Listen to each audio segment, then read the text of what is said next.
Online मेथीची भाजी order करायची म्हटलं की नाहीतरी 100-150 लागतातच. आज रविवार असल्यामुळे आर्यनचे पप्पा त्याला विचारत होते की तुला काय खायचंय, तर त्यांनी सांगितलं होतं मला ऑनलाईन मेथीची भाजी खायची आहे.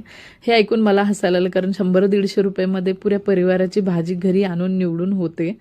आज रविवार असल्यामुळे चिकन रस्साचा बेत केला होता आणि आर्यनचे पप्पा आर्यनबरोबर मस्करी करत होते. तर आलं लसूण कोथिंबीर निवडून मी आले किचनमध्ये. शनिवार असो, रविवार असो किंवा सोमवार असो, आपल्याला कामंही नेमलेलीच आहेत.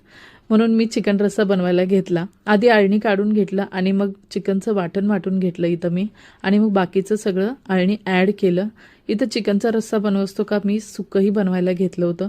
चिकनचा रस्सा व सुक्कं बनवून झाल्यानंतर मी ओटा वगैरे क्लीन केला. मग जेवणाची तयारी केली. जेवण केल्यानंतर बघू शकता इथं सुक्कंही शिजलं आहे.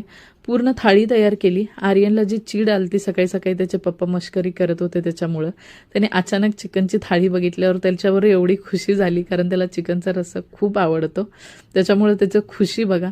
दुपारची जेवणं वगैरे झाल्यानंतर आम्ही जरा बाहेर निघालो, कारण आठवड्याची जी पण कामं असतात ते रविवारी सुट्टी असल्यावरच करता येतात. त्याच्यामुळं आर्यनला थोडी डेलीवेअरचे कपडे घ्यायचे होते आणि माझ्या घरातलं कपाचा सेटही तुटला होता. त्याच्यामुळे मी कपाचा सेट घ्यायचा होता मला.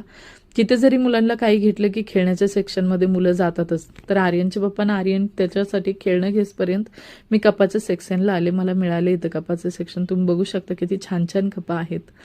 मी कपाचा सेट घेतला, बाकीचं सामान घेतलं आणि आम्ही निघालो घरी.